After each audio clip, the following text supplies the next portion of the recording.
It's hard to think back on the difficult moments. Like there's no athlete that has ever won every single thing that they've ever competed in. Learning how to zone in is the biggest thing that I think helps any athlete in any sport. And so I had like less than 24 hours to figure it out and to change it. And I was like, I'm not leaving Paris without a medal. What is the one thing that people don't really know about you and that makes a difference?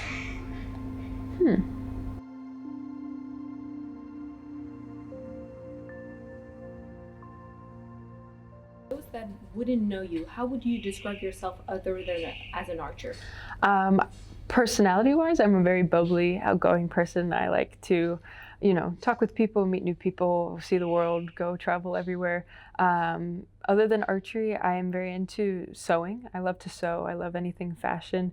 I sewed a wedding dress for my friend this past summer, and so I really just enjoy any type of design, working with fabrics, working with clothing and things like that.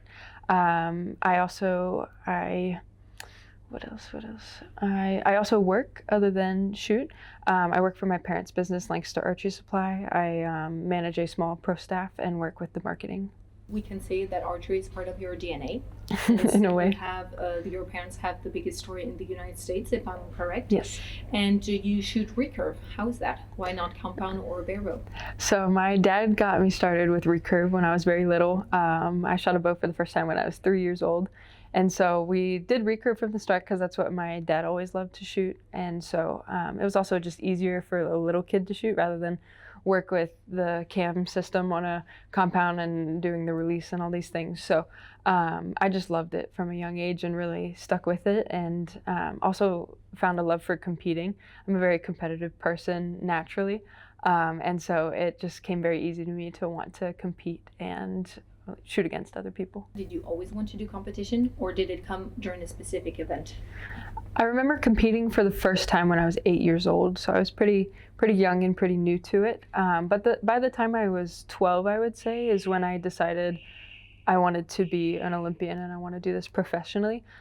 When I was 12 was when the Rio 2016 Olympic Games were going on, and I remember watching Brady Ellison shoot and be like, if they can do this, I want to do this too. At the age of 14, I had my first pro season, did very well, made the senior national team, and since then have been traveling the world shooting my bow. What would you say is the one thing that if it didn't exist, wouldn't have permitted you to become a professional archer? I would say honestly my parents. My parents are the reason I shoot a bow. I don't know, I can't predict if I would have found archery if they had not been involved. So they're the reason I do this, and they support me so much, and that's why I keep going. I would say my parents are just the biggest supporters I have and are very encouraging.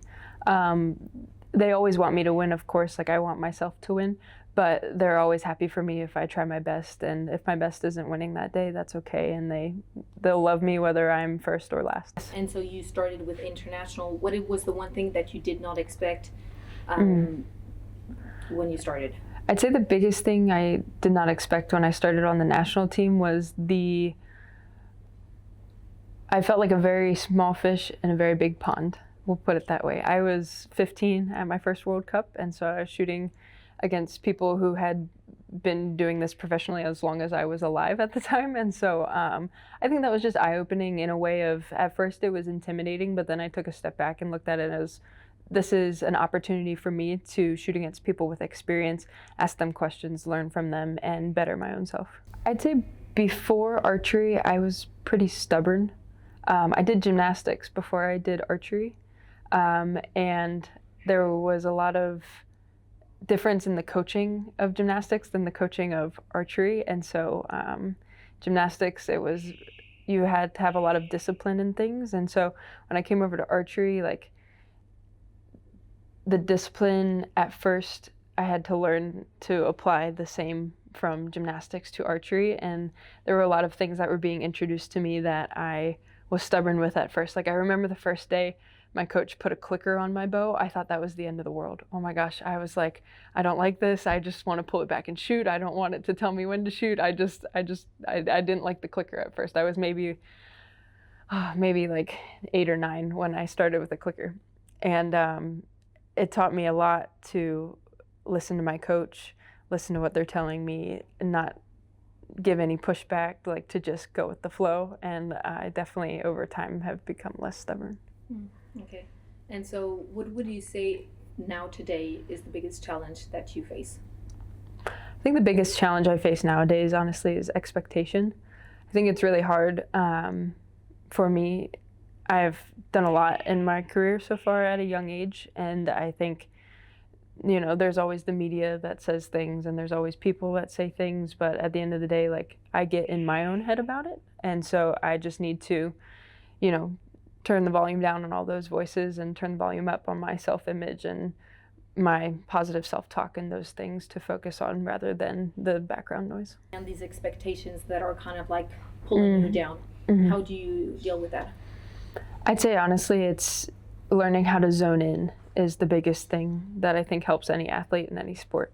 To be able to block out, you know, the media, to block out what other people say, how other people are shooting, you know, the scores up on the big screen, to just put the blinders on and focus on what you're doing, because I can't control what my opponent shoots. I can't control who my opponent is. I can't control, you know, if I have, you know, my best day ever and somebody beats me by 1 point just because they shot 1 point better, I can't control that. And so it's focusing on what you can just do yourself. Okay. And would you say that you need to have it, or do you need to work it? I think it's something that can be worked over time. Our brain naturally loves to analyze everything and fights against us. That's what the subconscious does. Like, I'll be honest, before coming here, I had dreams on Friday night that I was shooting 8s. And here you need to stay yellow for recurve to be perfect. And that's just what your subconscious does. You can't control it. And so over time, like, I woke up and I was like, it is not like me to shoot 8s. I don't normally do that. It is like me to shoot 10s. It is like me to shoot well-executed shots. And you listen to that voice and that you can control instead of the one that you can't control. Did you ever have target panic? I've never had target panic. No, I've seen many people struggle with it, but never personally have I had it. And why do you think you didn't have target panic? It's hard to tell why people have it or why people don't have it. I'd say I'm just somebody who, I want to control all the parts of the shot, whether it's the setup, the draw, the aiming, the execution, like all of it I control. And so usually target panic is something leaving your control. And so far I have done a good job of keeping everything within my control. The most common thing I've seen with recurve is the fear of the clicker. I think a lot of people, if they have target panic with the recurve, it's the struggle with that.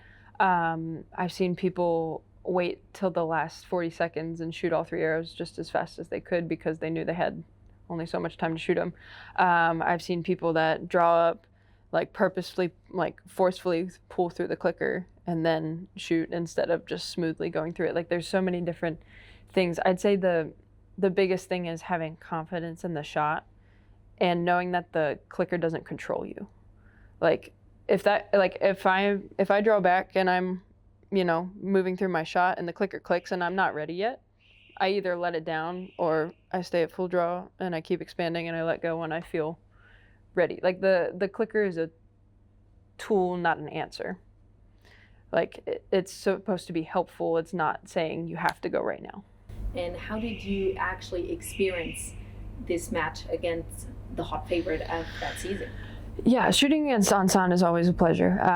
We've had many matches, and I think when I was in Yankton, I was 17. It was my first time being on the World Championship final stage, and part of me just, I didn't want to leave with any regret. I wanted to go up there and shoot my absolute best, and I felt like I just did everything right that day. I think it's easier to slay giants when you see yourself as one too, right? Like, if I went up on that stage and saw Ansan as this and myself as this little kid, you know, that's a lot harder than if you see yourself on the same level. And so she's obviously very good archer, very experienced. We've had many great matches, but just that day I did a really good job of staying present and just staying in my bubble. And I think that's the greatest tool of anything, is just being where your feet are. That's something I say to myself a lot. Just, you can't be down at the target when you're on the shooting line. You can't be in next week when you're in this week. Like, I have a tournament next weekend, but I'm focusing on this one this weekend. You have to be where your feet are. Okay, perfect. Another inspiring one that I found was for the Olympics during the bronze medal, and we could really feel that it was very, very emotional. Other than the fact that it was the Olympics, why was this medal more emotional? I think for me, the Paris medal was the most meaningful to me because I felt like I had worked really, really hard for it. Like, it's a different feeling when you put everything into the last 4 years into this one moment and then that pays off. That's a totally different feeling than winning. Of course, I still try the same and I approach it the same, but it feels different than winning any indoor tournament, any World Cup, anything like that. Also, something really special is my family was there, and they don't often get to travel with me, and so to get to experience my first Olympic medal with them was really special. Another thing too was I shot mixed team with Brady. That's how I won my medal, was mixed team. And Brady has won a few Olympic medals, had won a few Olympic medals before that one, but he was still as excited as I was, which meant a lot to me. Like, that was my first one, but even though he had won, I believe, 3 before that one, he was still as over the moon about it as I was. What about failures? What have been the most difficult moments during your careers? It's hard to think back on the difficult moments. Like, there's no athlete that has ever won every single thing that they've ever competed in. Like, losing is part of being an athlete. Failing is part of being an athlete. I think for me, the failures in my mind, I've always taken a step back and learned something from them. To me, as hard as it is, like, my individual performance in my mind at the Olympic Games in Paris was a failure. Like, I didn't execute my shot well. I was foggy in my head. I wasn't as focused as I planned to. And so I shot the individual day, lost in the, I guess, 1/32 or 1/17 or 1/16, sorry. And the next day it was mixed team. And so I had like less than 24 hours to figure it out and to change it. And I was like, I'm not leaving Paris without a medal. I told myself that. I told my coaches that. I told Brady that. I was like, I'm not leaving here without a medal. And so just being able to learn from that failure, as hard as it was to go through it, really helped me for the next event. And I think that's something so important. Like, you can't just ignore the failures. You can't just mope and be sad on it. You have to take a step back, analyze, see what you can apply and do better for next time. Was it just the fact that you did not want to leave without a medal, or did somebody help you say something that clicked?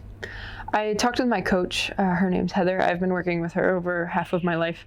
We sat and had lunch right after I lost my individual, and we kind of just went through the thoughts and feelings. And like, I remember just saying, like, it didn't feel like me shooting on the stage. Like, it felt like I was watching somebody else that was trying to be me. Like, it didn't feel like my shot. It didn't feel like my brain.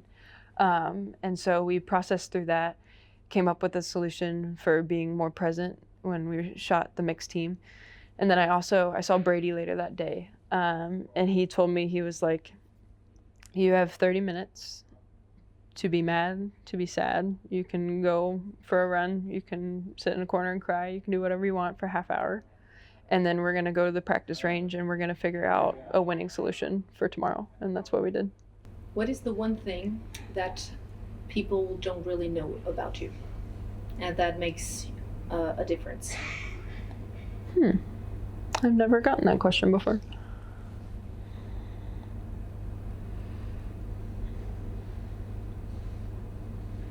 Maybe another phrase. What do I need to know to understand you better?